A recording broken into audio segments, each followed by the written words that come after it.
10 seconds.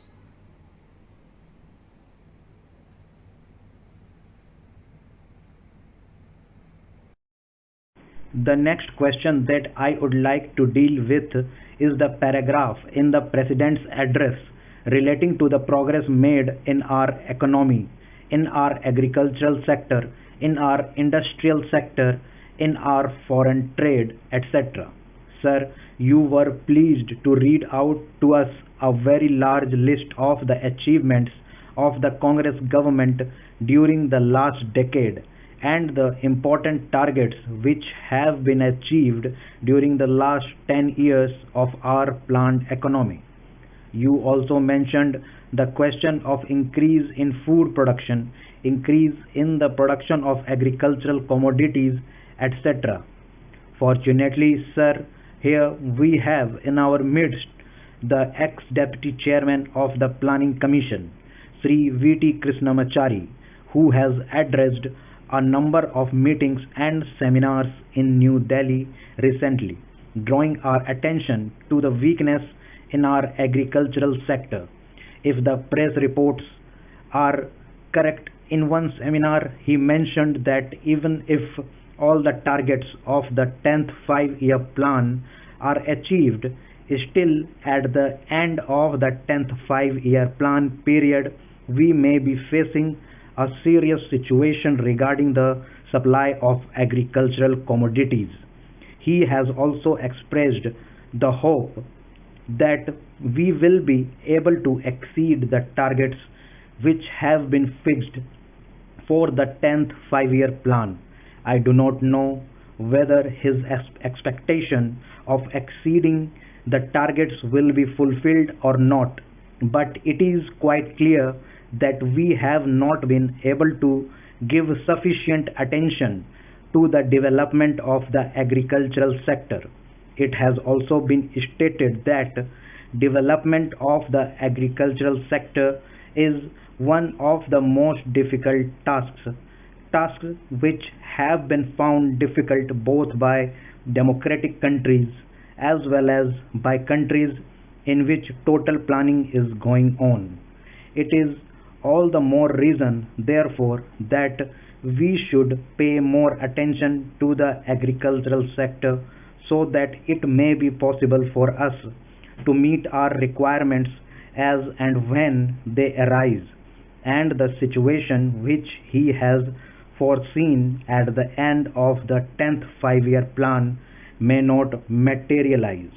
It is no use merely taking refuge behind some of the figures which have been compiled and narrating the progress which has already been achieved. We are happy that some progress has been achieved, but we are anxious that more progress should be there,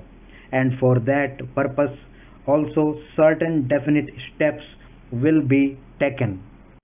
In this connection, I am also happy to hear what the defense minister said yesterday in one of his public meetings, namely that the government of India is contemplating to create a setup in our villages wherein our panchayats will be functioning more or less on the lines of parliament. Unfortunately, he did not elaborate that point further, and the press has not thrown any more light on what that exactly means. But if it means that the panchayats will be in charge of the resources that are available in the villages, that they will be in a position to determine how best the productive efforts in the villages are to be directed, and in what direction determine what targets are to be achieved, and when the production is there and there is a surplus to be exchanged with other centers in the country, that the panchayats will have their say in the matter on what terms this surplus will be exchanged with other centers in the country. Then I think a very valuable step forward in the direction of building our economy on a decentralized basis will have been taken. We have also taken the view, sir, that if planning is to be succeed in our country,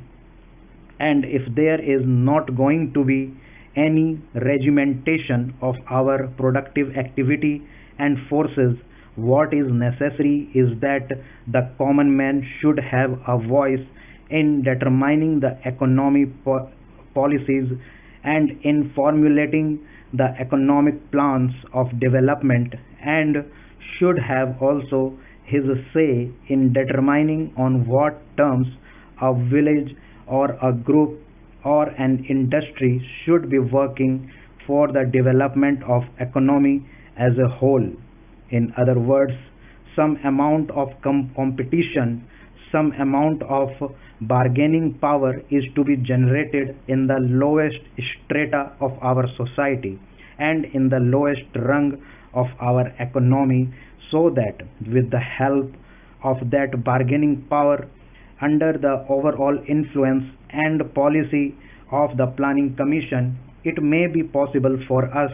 to develop our economy in a manner which satisfies both the interests and the requirements of the nation as well as the aspirations of the people.